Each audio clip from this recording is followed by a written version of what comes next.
So what is crop factor? If you hear YouTubers throw around this term all the time and you're wondering what it is or why it even matters, or maybe you're confused by some of the misconceptions about crop factor, like thinking that you have to apply it to light gathering capabilities on smaller image sensors, then maybe this video is for you. So just to start from the basics, the standard image sensor size is a full frame image sensor, and that's based on 35mm film, which back in the film days was the standard film size. There were larger formats, there were smaller formats, but 35mm was the standard. Just like today, there are larger image sensor sizes and smaller image sensor sizes, but full frame is the standard.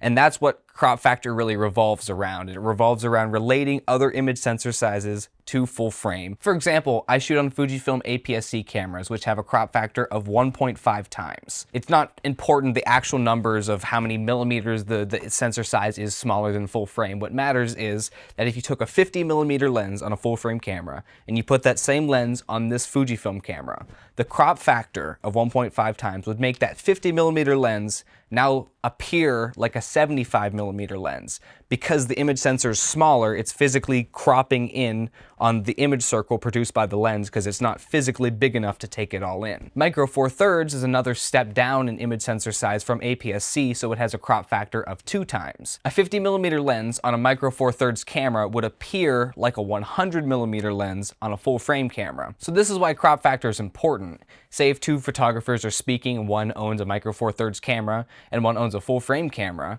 the full frame camera owner might say that their favorite lens is a 50mm lens because it's a standard lens, but to the Micro Four Thirds shooter, a 50mm lens is like a telephoto lens because it looks like a 100mm. The same millimeter lens, depending on your image sensor size, can yield vastly different results. As your image sensor gets smaller, you have to have wider and wider lenses to have a wide field of view because it's physically cropping in on those lenses, so they need to be even wider to begin with to actually appear to be wide. That's why, like an iPhone lens, it's actually like a 5mm lens, even though it appears to be like a 28mm lens in full frame terms, because that's what the crop is. I actually did the math to figure out the crop factor of the largest image sensor on the new iPhone 13 Pro, so the highest quality camera. It has a crop factor of 4.46. So I don't want to do a whole bunch of focal length math right now, but you'd have to understand that you'd have to have like a 5mm lens or something extremely wide in terms of millimeters in order to get a standard field of view on that iPhone camera. But if you had a 5mm lens on a full frame camera, that would be just insane how wide it would be because of how much larger the sensor is. So you might be thinking that if APS-C cameras have a crop factor of 1.5 times and Micro Four Thirds have a crop factor of 2 times and the iPhone 13's best camera has a crop factor of 4.46 times, then what about image sensor sizes that are larger than full frame? Well, for example, Fujifilm also has a GFX line of cameras which are medium format, and their crop factor is 0.79. So a 50mm lens on a medium format camera is actually wider, appears to be a wider focal length than a 50mm lens on a full frame camera, just because of how crop factor works. It all has to do with the physics of literally how big the image sensor is, and therefore how big the image circle projected by the lens has to be to actually cover that image sensor. So, you know, the larger the sensor, the longer the focal lengths you're going to have to get a wider field of view. The smaller the sensor, the smaller the focal lengths you have to get a wide field of view. So there's a misconception that crop factor is also applied to aperture, which it isn't. F2 should theoretically have the same amount of background blur regardless of the image sensor size. You know, f-stops, which is how aperture is measured, is, and I do believe this is how it works. Please correct me if I'm wrong. F-stop is basically how the background blur is perceived. It should have the same amount of background blur at f2 regardless of image sensor size. F2 actually can vary across different lenses in terms of how much light is being let through.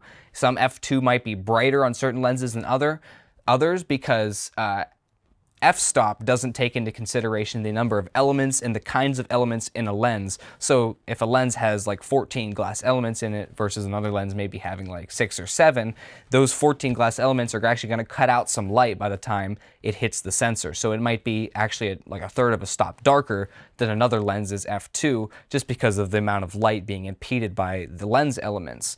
That's where t-stop comes in, and that they use t-stop in cinema, which takes into account the elements in the lens and how much light they cut out. It's the actual amount of light being projected onto the sensor. But f-stop is contingent on background blur. If you take a 50mm lens on a full frame and then you put it on a micro four thirds camera, the background blur should be exactly the same. It just should be punched in and cropped in because of the smaller sensor. But the blur should be the same amount. It only applies to the actual focal length or the angle of view, because the focal length is the same. I mean, I shouldn't be using these terms interchangeably. A focal length is 50mm, but the angle of view produced by that 50mm focal length is completely dependent on the size of the image sensor. That is the most concise way to put it, I think. I want to quickly include a part here explaining why people think crop factor has an effect on background blur, and that's because, like going back to the example I used earlier, using a 50mm lens on full frame versus micro four thirds. On micro four thirds, it's because it's a smaller image sensor, it punches in. It looks like a 100mm lens.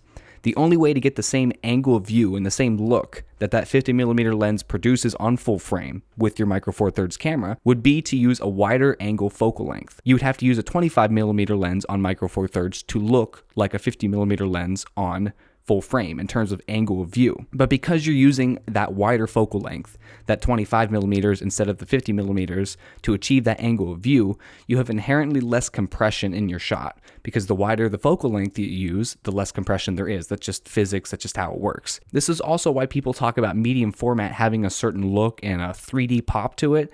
It's because the angle of view, any given angle of view you're shooting at, has more compression inherently than it does on smaller image sensor formats, just because you're using a longer focal length lens to achieve that look. Does that make sense? I hope so. Okay, moving on. So why does crop factor matter? It matters because of this. A lot of people say their favorite lens is a 50mm lens, and what they mean is a 50mm full frame lens. This is basically my favorite lens that I'm shooting on right now. It's a 33mm, but because I'm on an APS-C camera, you apply the crop factor of 1.5 times, I'm talking about the same angle of view that these people are talking about, because it's also a 50mm equivalent field of view. But I could be saying that I like a 33mm lens, and people on full frame, they're like, well, I've heard of 35mm, I haven't heard of 33. It's just basically equivalence, so people can understand what other people are talking about. So you can have conversations, and it's easier to teach photography, because people, regardless of the kind of camera they can afford, a micro four thirds shooter, a full frame shooter, a medium format shooter, they can all understand the basics of photography and understanding angles of view and the equivalent of what that is, so people can talk about the same thing even though they're using a different camera. I don't know, I just hope this helps someone out there. If you are more confused or you have questions, please leave a comment down below. I'll do my best to respond to it. And I hope other people watching this video, if they have corrections for things I've had to say, they'll leave it in the comments down below, and there'll also be other people willing to help people with questions if I don't know the answer. So leave a like if you enjoyed. Please interact down in the comments. I think this could be a good, healthy discussion for the photography community, because crop factor is a pretty common topic, and it's something that a lot of people run into, because most people start with a camera with a smaller image sensor than full frame just because of cost reasons. So yeah, that's all I got to say. This is just a conversational video. I don't really have any photos to throw in here. I'm just going off of my understanding of the subject, and like I said, if I'm wrong, please correct me. That's all I got to say, guys. See you in the next one. Peace.